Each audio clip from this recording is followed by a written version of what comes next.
Hello. Good evening, girls. Hello, everyone. Hi, Vicky. Hi, Helena. How's everyone today? Good? Very good. Are we Fantastic. excited? I think I'm really excited. All right, let's Um, go, Nin. Hello, I'm Nin, and welcome to Heart Talk to you. Hope everyone has had a good long weekend, extra long weekend on the 22nd, as well as this weekend. So I drove through the hailstorm today to get to this episode 2 today.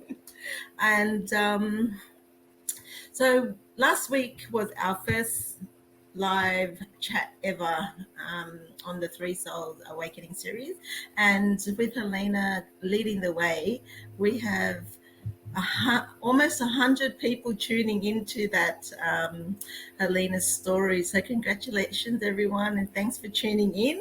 And I hope that Helena's story helped you in some way with your own life and your own awakening journey. Um, thank you, Helena. Over to you. Okay, thanks, Nin. Look, today is about episode 2 of our 12-week series, where our South American soul sister, Vicky, will share her awakening moment. So thanks, Vicky, for opening your heart and sharing the story with us. So over to you, Vicky. Thank you, Nin. Thank you, Helena. I would like to start by thanking everyone that is watching and joining the live. I also would like to share a video that I prepared. It's a short video. It shows a little bit of my life. And then after that, I will go into a little bit more detail. So I hope you enjoy.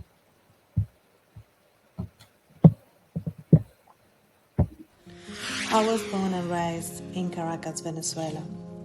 I spent my childhood and teenage years there.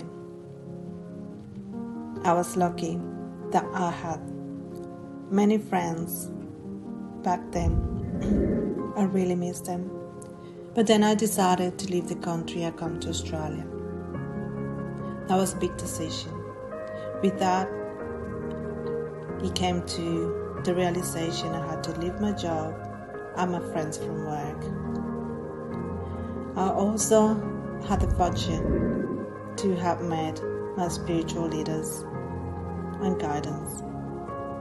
After 20 years, I reunited with my family, this time in Canada.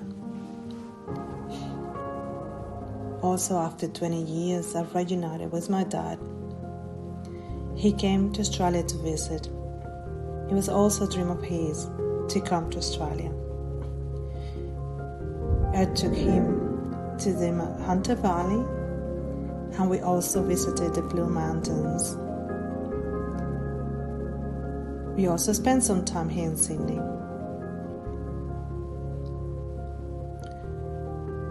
I also was happy to have met my friends from Venezuela here in Sydney. I met some friends at work, and I'm so lucky to have my sister and my nephews here. I hope you enjoy the story of my life. Okay, so I hope you enjoy my story. Yeah. Um, Thanks, Vicky, for sharing that really beautiful and intimate family video of yours. It was very emotional and very intimate, getting to know you in that way. So, over to you to share your awakening moments. yeah, I also remind you that if you have any questions, feel free to put it in the comment box, and we're more than happy to answer those questions. So, yeah, when I was thinking when was my awakening moment, I had many moments. It was hard to choose one of them. Um, but I think the first one was when I was 21, and I went to America. But before that, I'll tell you what happened before. So I was born and raised in Caracas, Venezuela. And my family, we were three, two girls and a boy. And the household was very strict and very restricted in the sense that I didn't have much freedom. I had to tell my parents where I was going, who was gonna meet, I was going to meet, when I was gonna get home. Um, I was judged and how I would dress, how I would talk, how I would behave. So it was very, very hard to be myself in those conditions. So when I went to the States, it was the first time I experienced freedom. I was able to make my own decisions. I was studying English. I was working. Um, I could come and go and see whoever I wanted. I didn't have to, you know, give explanations or look for Google or anything. So to me, it was an incredible moment where, for the first time in my life, I felt free. Um, so the experience was incredible. I was able to meet different people from different countries, different cultures. Um, I was studying. I could go and come. It was a fantastic experience. And I spent about almost a year living in the States. I travel with my friends. I share so many moments. We have, parties, but we were very responsible. I was very responsible. So yeah, it was a fantastic moment. Um, then when my time came to go back home, it was the big cultural shock because from being extremely free and able to make my own decisions and organize my life the way I wanted it, I had to go back home and go back to the restrictions and the lack of freedom. So, just to give you a little bit of a perspective, when I was in America, I was driving a Porsche, my boyfriend, and when I went back home, I had my old car that was falling apart, which I refused to use because, it was a big shock going from a Porsche to a car that was hardly working and functioning. So it took me like 3 months to convince myself to use my own car, and then I had to give explanations of why I was going, and where I was going, who I was going to see. So it was very, very hard for me to come back home. So yeah, it also gave me a sense that I was, I was worthy, I was lovable. My friends were like, happy to hang out with me. Yeah, it was the first time that I experienced really uh, the sense of worthy, being worthy and being loved by my friends. And my friends also became like my family because we would look after each other. We needed something, we were there. So it was very different to my friends back home because, everybody have their needs met and everybody lives with their time. Everything was fine and easy in that sense. But for us, it was a little bit different because we didn't have any family around and we were on our own, studying and working.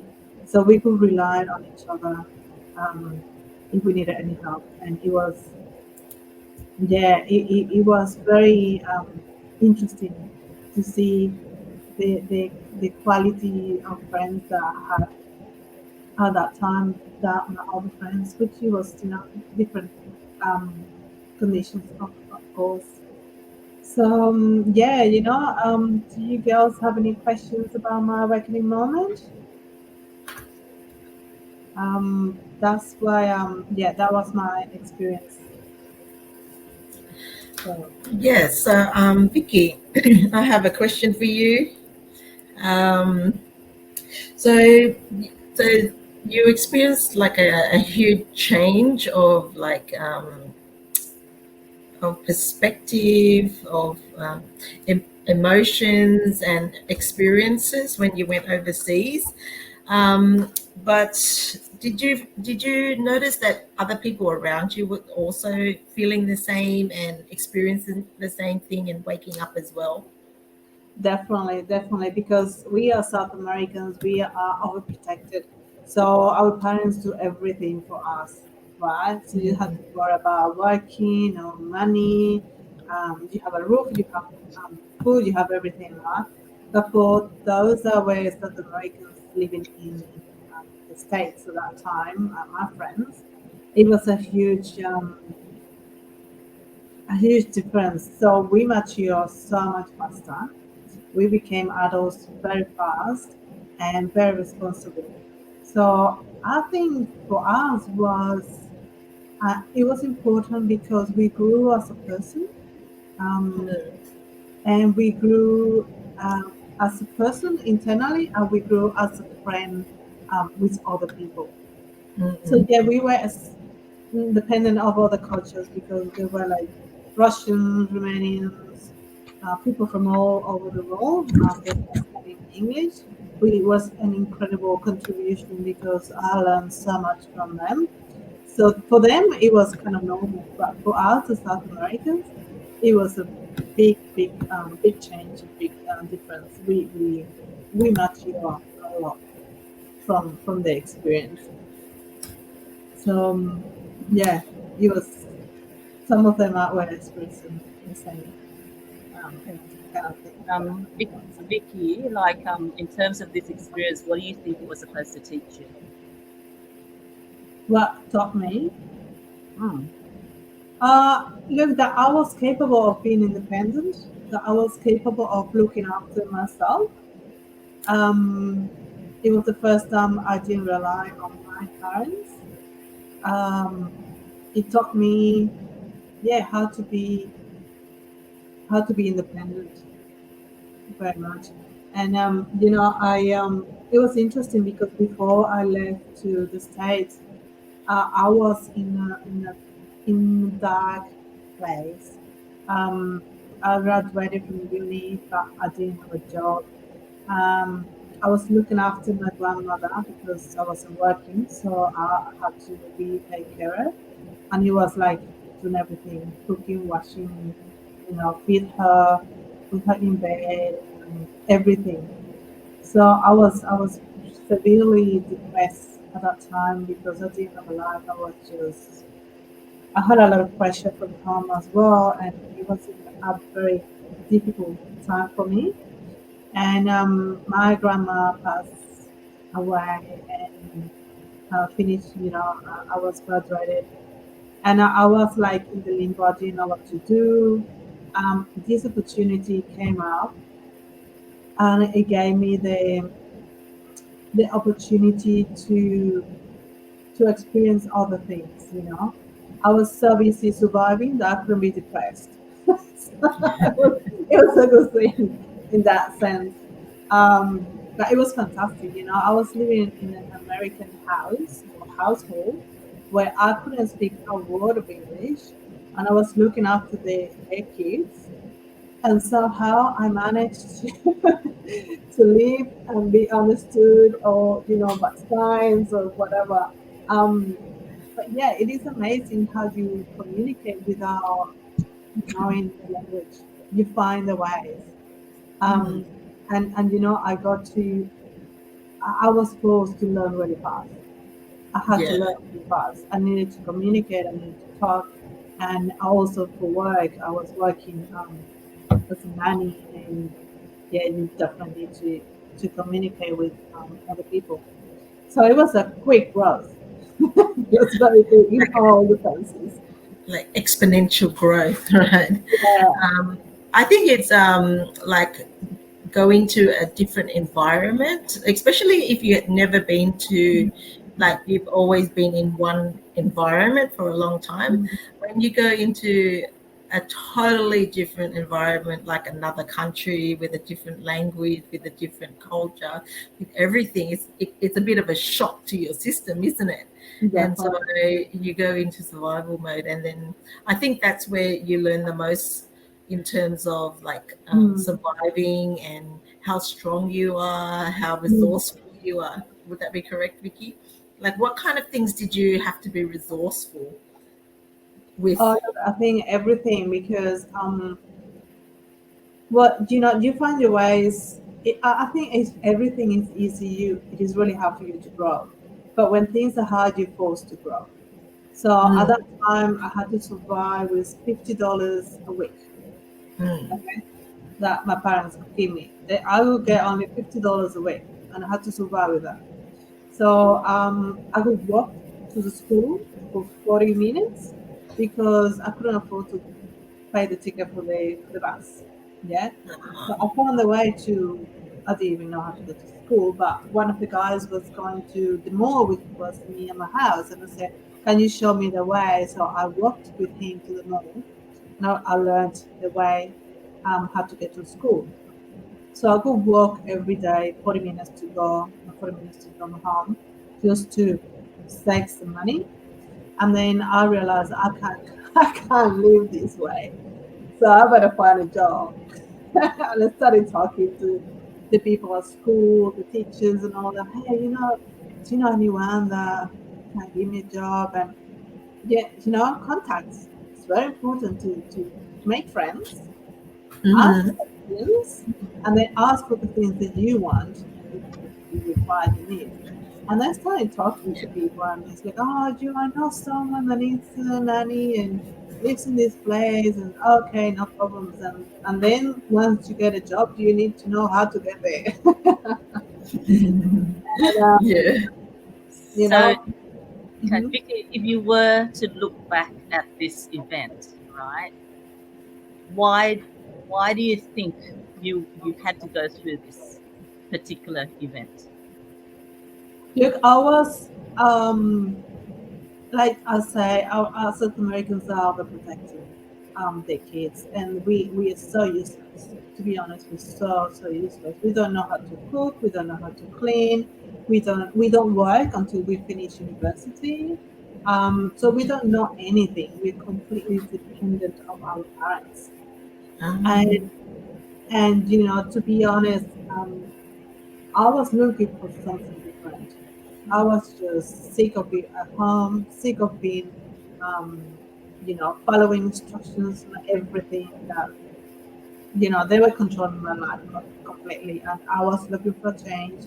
I was so unhappy and unsatisfied the way my life was going. And I think somehow the opportunity presented. And when mm. they say, "Oh, would you go to the state?" I say, "Yeah, I don't know where I'm gonna live or what I'm gonna do for what, but I'm going." Awesome. It's like, I didn't think that twice. Like I'm out of here. Um, and then my sister, she was there already, and she's like, "Oh, I'm gonna find your place. You're gonna live with a family, and we maybe visit each other, and we may Mm. each other at school."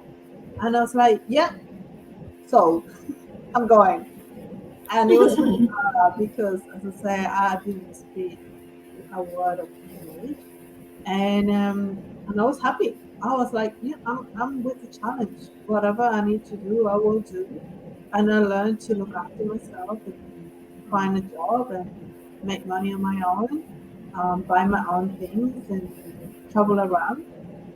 So it So allowed you to have your own freedom and break free of that culture and that yeah, yeah, the culture and environment that yeah, to definitely, yeah, yeah. obviously lead a new life, right? Take a new I, journey. I definitely needed to change my life, and it definitely changed. I was not the same person when I was back. I was not Yeah. the same person. I was like, Mm. you're not gonna control my life anymore, and that was hard for my parents as well because I was so strong internally. They couldn't control me the way they used to. you know. So you had a, in a sense, you had a taste of freedom, and you, um, like I guess, enjoyed it. You know, the taste of freedom. So you Yeah. weren't going to give that up for No, anything not at to all. anyone. I just it was funny because after that I was just informing my parents like, oh, by the way, I'm gonna go to a retreat and it's gonna be 5 days, and I'll see you later. And they're like, okay. Yeah. So no turning back, right? So that's one of the traits of awakening is that like with you, Vicky, you were very strong, you mentioned, like you Yeah. you saw this new sense of freedom and you loved it and you went for it, you didn't look back, right? Whereas a Mm, lot of people when they have their awakening journey are not as strong, and so sometimes they will go back and forth, you know between the new and the old, and this can go on for years, and they go back and forth. But when you do have an awakening moment, and this is for the viewers as well, and you recognize, oh, this is like my life is starting to change. mm, Um, mm. people can get a bit scared of the unknown, but Yeah. the whole point of it is to keep on going, charging ahead, and not looking back. Um, that's that's part of an awakening journey. And so, Mm. Vicky's, how long were you in overseas for? Look, I was overseas for about 9 months, and I think for me was just the right time. I wanted to stay a bit longer, but I was happy to come back. I think it was just the right time for me. But Hmm. when I was back, it was a shock again. It was like, I'm not this person anymore. I don't fit this structure any longer. I was doing and it was funny because my my my parents could know. We could know. They unconsciously they would know that I was me, but the way I was behaving was very different. And for them, it was so hard that they started fighting this new person. For example, I would Ah. go and do we don't even do wash our clothes. Imagine how useless we are. So I was just cleaning my clothes and doing my washing, and my mother would look at me. It's like, so are you going to do washing? It's like, yeah. I mean, I do this all the time for 9 months. And the way she would punish me was like, oh, well, now that you're doing your washing, you can do mine too. And she would Oh. just put her clothes too as well. I was like, I don't want to mix clothes. I was like, okay, whatever, and there's some subtle things that with time you realize they're not really comfortable with the person I have become. Mm. But that's not gonna stop me. So it was really uncomfortable for them because I was not the same person. And I was Mm. like, I think the attitude says it all. When you're determined, Mm. they know they can't manipulate you the same way. So Mm. and then I also started, I was back and then I started working. Also the way they control us through money. If you don't have money, you can't do much. So I was Ah. creating my own income. I was working. I had the money, and then they couldn't stop me. I would go and buy things, I go to places and meet my friends because I could. I had the resources to do it. So it was very, very uncomfortable for them, but they had to Mm. get used to it because I wasn't going to go back, you know. Mm. So I was just informing. Mm. I was like, I'll see you later. I'm going to be back tonight. I don't know what time. Um, I don't know what time we were going to see. So, I'll just go from work to meet my friends. And my mom is like, Where are you? I was like, I'm with my friends. Oh, so you're not Mhm. coming back? It's like, yeah, by the way, I don't know what time I'm going to be there. So, bye bye. Vicky, you remind me of what I'm going through right now. Because, as a parent of two teenage girls, it's, and this, I guess, is going to be for all the parents who are also listening. It's as parents, it's always nice to want to have your kids around and control your kids, and because we want to know where they are, and we want to know that they are safe, and we want to know that, okay, they're still within our circle, in our environment. But as you say, kids need to be independent, and they will at a time reach that independent state, right? And they want to do their own things, they want to become their own selves, but Yeah. it's very hard as parents to let go of that. And so I can totally understand. So even now I'm getting my kids telling me, Mum, I'm going to this party, I'm going to that party. I'm thinking, hang on, you didn't ask me, or you never told me. So it reminds me a lot of what's happening right now with my children too. But Yes. when you share that story, it allows me to reflect as a parent. You know, Yeah. the Where you know, you're controlling. am I controlling? Am I in that situation? So it allows. Yeah. Yeah, it's actually nice to hear these stories, and I just Yeah. hope if you're listening to this if you're listening to this story, then it's like reflect, you know, just reflect on the situation that we're in as well. Are the stories that we are giving you, does it, impact or even tell a story Yeah. within us as well? So Mm. if you can just, if Mm. these stories actually help you in any way, please let us know. Please comment, Yeah. and it would be nice to know that there are people who are experiencing the same thing. And if you can let us know, it would be great. We can, always give you, get back to you, give you some feedback, share some more, and some of our Yeah. experiences, because a lot of us. So myself, like I have two teenage girls, 16, 18 right now, and Nin's got two teenage boys, and around what 17 and 20, and and Vicky is, soul searching right now. But it's just nice to have that, um, ex- to hear of those experiences, because it does Yeah. reflect on our own lives. It Yeah. And sure does. Yeah. yes, so, yeah. If you have any Yeah. comments, please comment, put in the chat, and if you have any questions, please by Yeah. all means. But I just want to thank everyone who has been watching. Again, thank you for joining us, Vincent. And I know Vincent is my brother. He's watching. Thank you, brother, for watching. Yeah. Um, and we've got Noran who's also watching. Yeah. You That, know, that's Helena's husband, Lauren. That's my husband. look, And thank you, Chow, as well, for joining Yes, us tonight. yeah, And look, if you do, and if this yeah, and one if was you do want to join us on live, just let us know in the chat as well that you want to join us, and then we can bring you up on live to ask Vicky a live question also. look, And there's Vicky, something else that I want to say in regards to the kids.